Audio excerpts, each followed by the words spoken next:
তোমাকে তাহলে কি হলো, গুরু দীক্ষা নিলে আপনার মধ্যে সেই ভগবানের সঙ্গে যে সম্পর্ক সেটা করা যায় শুধুমাত্র দীক্ষার মধ্য দিয়ে। আর কেউ যদি দীক্ষা না নেয় তার কি হবে? অদীক্ষিতানন্দ মরণে রৌরব নরকঙ্গ বোঝে। অদীক্ষিত অবস্থায় কেউ যদি মারা যায়, যার ধরুন মা ছোট থেকে তিনি কর্ম করে করে ছেলে মেয়ে সংসার প্রতিপালিত করতে করতে তার দীক্ষা নেওয়ার সময় হলো না, তিনি দীক্ষা নেওয়ার মধ্যে আর পেলেন না, তার কি হবে? শাস্ত্র বলছেন অদীক্ষিতানমরণী রৌরব নরকঙ্গ বোঝে। অদীক্ষিত অবস্থায় কেউ যদি মারা যায় তিনি নরকে গমন করেন, তিনি নরকে বাস করেন, তার আগে তিনি কোথাও বাস করতে পারবেন না, তার বাস একদম নরকে।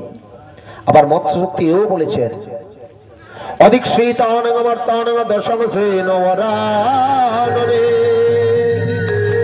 অন্নম বিষ্ণু সমগতাস্যা জলমমুদ্যা সমং সমৃতা।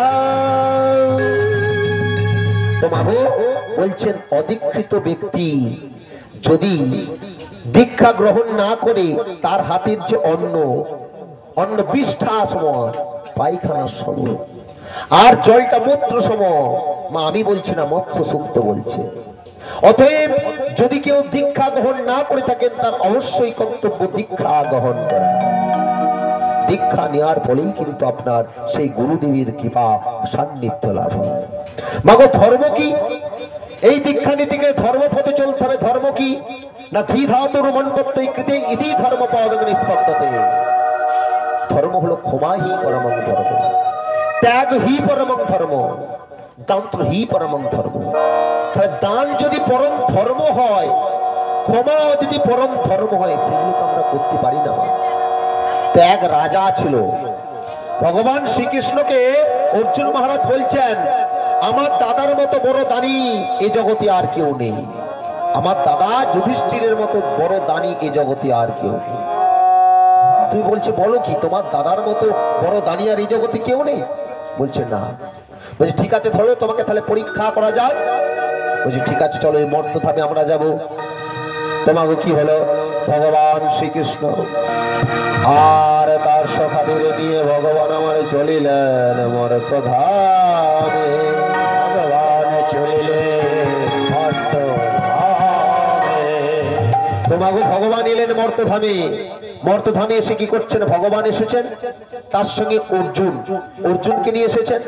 আর কি এসেছে না, ভগবান তিনি কি করলেন, যমরাজকে একটি বৃদ্ধ ষাঁড় সাজিয়ে নিয়ে এসেছেন। বৃদ্ধ ষাঁড় সাজিয়ে নিয়ে এসে তার সামনে রেখেছেন, পাশে রেখেছেন। ভগবান যখন তার সেই গৃহের মধ্যে প্রবেশ করেছেন, প্রবেশ করার সঙ্গে সঙ্গে বাবা আমার সেই রাজা মকরধ্বজ তিনি ছুটে ছুটে এসেছেন। আর ব্রাহ্মণের সূক্ষ্ম যজ্ঞ পবিত্র দেখে ব্রাহ্মণের চরণ দুটি ধরে প্রণাম করতে লাগলেন।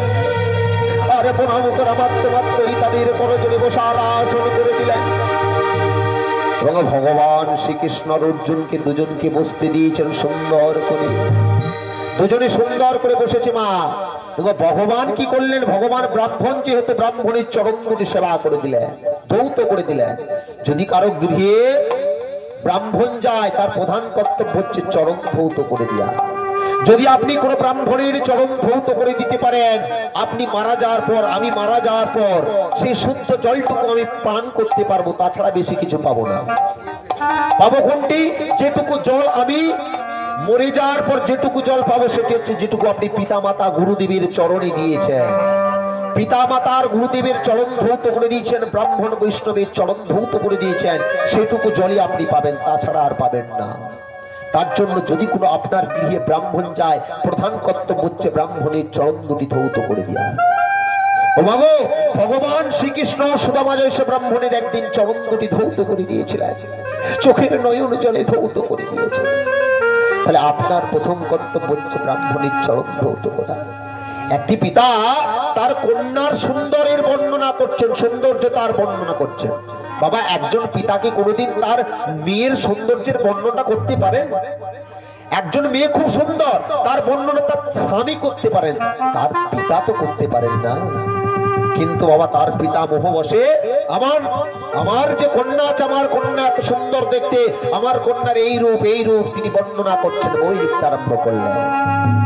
সেটা দেখে তার মধ্যে দোষ হলো, ভগবানের তার মধ্যে দোষ হলো, এবং তার মধ্যে কোড়া কুষ্ঠ রোগে তিনি আক্রান্ত হলেন। তার মধ্যে সেই কুষ্ঠ রোগে আক্রান্ত হলেন তিনি ভগবান, তিনি বহু ব্রাহ্মণ বৈষ্ণবের কাছে গেলেন, বললেন আমার এই যে কুষ্ঠ রোগ হয়েছে, এই কুষ্ঠ রোগ থেকে মুক্তি পাওয়ার উপায় তুমি আমায় বলে দাও। তখন তিনি বললেন, তোমার এই কুষ্ঠ রোগ থেকে মুক্তি পেতে হলে একমাত্র তোমাকে ব্রাহ্মণের চরণ ধৌত করতে হবে, আর সেই ব্রাহ্মণের চরণ ধৌত জলে তোমাকে পান করতে হবে, তবেই গিয়ে তোমার এই কুষ্ঠ রোগের মুক্তি হবে। তুমি যদি পারো ব্রাহ্মণের চরণ ধৌত করে দিতে, ব্রাহ্মণের চরণ ধৌত জলে স্নান করতে, তবেই কি মেয়ে মা তোমার এই কুষ্ঠ রোগের মুক্তি হবে, তাছাড়া হবে না। তো তিনিও কি করলেন, ব্রাহ্মণের চরণগুলিকে সুন্দর করে ধুইয়ে দিলেন, আর সেই চরণ ধোয়া জল আমার নিজের মস্তকে ঢেলে নিলেন। নিজের মস্তকে